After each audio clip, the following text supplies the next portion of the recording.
In 2016, close to 400,000 children in Ontario were living in poverty. 3 out of 4 children with a mental health disorder will not receive treatment, and the average wait time for those that do is 12 months. I will be looking at the impact of poverty on children in regards to the development of mental health disorders in Ontario. I initially considered narrowing down my subject. However, I decided to use Ontario as a whole in order for my findings to be beneficial to more people. I acknowledge that every child's situation will vary immensely depending on many factors. Although, I hope that the information provided in this video will help people consider different perspectives when working with children living in poverty across Ontario.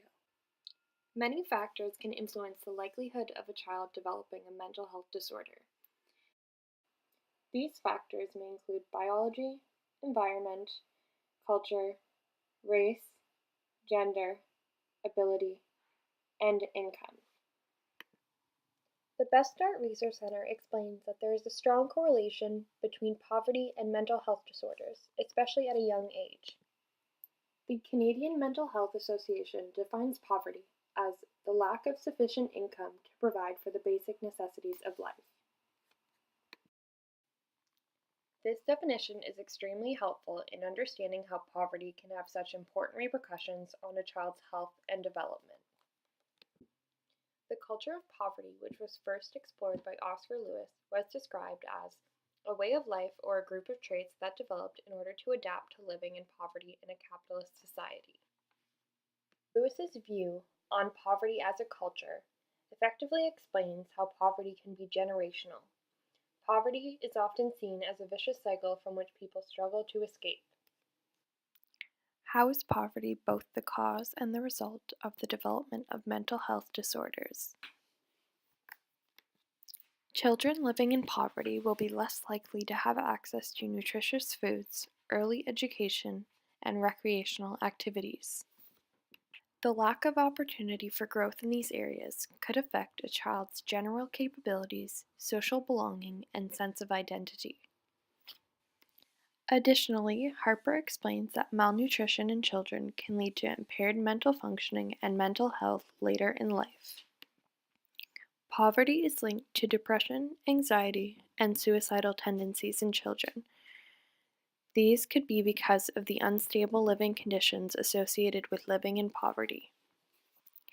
Now let's see in which ways the development of mental health disorders may contribute to the inability to escape poverty or the further descent into poverty.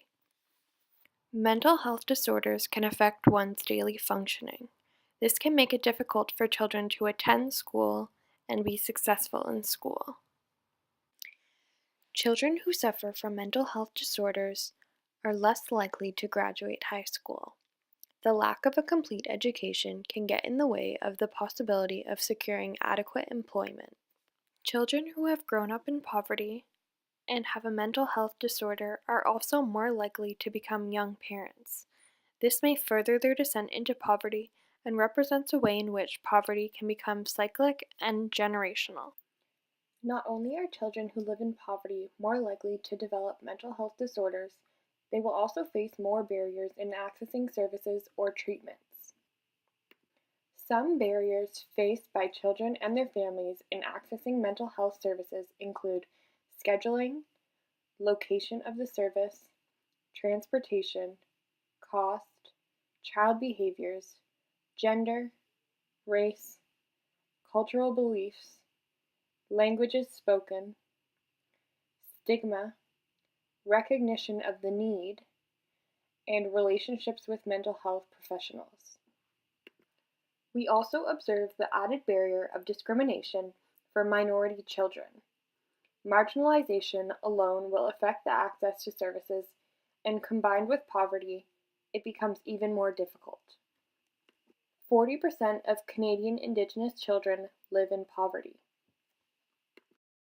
The Children's Aid Society of Toronto, in 2017, claimed that 25.3% of racialized children were living in poverty versus 11.4% of non-racialized children. Similarly, more than double the amount of immigrant children live in poverty compared to non-immigrant children. Although the mental health services for children living in poverty in Ontario will vary depending on where they live, the services tend to be slightly better and more abundant in bigger cities. However, there is a disproportionately larger demand for these services in inner-city settings. It is difficult to say exactly what community resources are available across Ontario in terms of mental health services. Let's take a look at the Government of Ontario's Poverty Reduction Plan. In 2017, the Government of Ontario launched their Renewed Early Years and Child Care Policy. This policy included the expansion of child care for children from the ages of 0 to 4, as well as before and after school care for children from the ages 4 to 12. This policy also included an increased amount of available child care subsidies, as well as the expansion of full-day kindergarten opportunities. This allows for children to be better prepared for later school years and helps parents save on childcare expenses. The new Canada Child Benefit, put in place by the Canadian government in 2018, provides up to $6,400 per child under the age of 6, or $5,400 per child between the age of 6 and 17 to low-income families. One program that directly impacts low-income children is the Student Nutrition Program. This provides nutritious meals and snacks to over 800,000 children in schools across the province. Additionally, the Northern Fruit and Vegetable Program increases access to fresh produce for over 40,000 students, including 8,000 in over 50 First Nation communities. Another important program is the Black Youth Action Plan. This aims to improve the outcome for Black children, youth, and their families in regards to education, employment, and well-being. The services offered through this program include culturally focused parenting initiatives, support for access to higher education, skill development, and anti-violence initiatives. The Government of Ontario also has many health benefit programs put in place. These include Healthy Smiles Ontario, a low-income dental benefit program for children and youth. The 2014-2019 Poverty Reduction Plan mentions a program will be put in place to ensure low-income youth also have access to other services that fall outside of OHIP. This includes prescriptions, vision care, mental health services, and assistive devices. The Government of Ontario launched a 10-year comprehensive mental health and addiction strategy.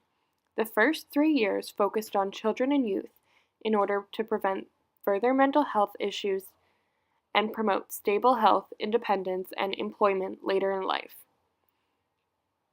The government claims that these efforts are now benefiting more than 55,000 children and their families.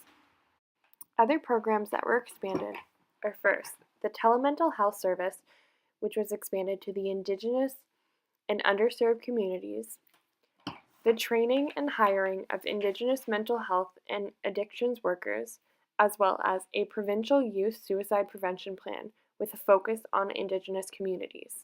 The Government of Ontario's latest plan, Moving On Mental Health, focuses on ensuring that no matter where children with mental health disorders are located in Ontario, they will have access to high-quality services and know how to use them.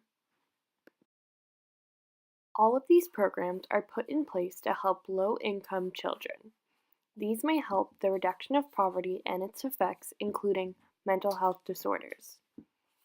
However, all if not most of these programs require an application from the family. This could be a barrier for some who do not know how to apply or simply do not know that the services exist. I believe that the 2014 to 2019 Poverty Reduction Plan's latest mental health plan is a very good start. Removing the access barriers by making sure that families know how to access the services available will be extremely beneficial to children living in poverty who suffer from mental health disorders.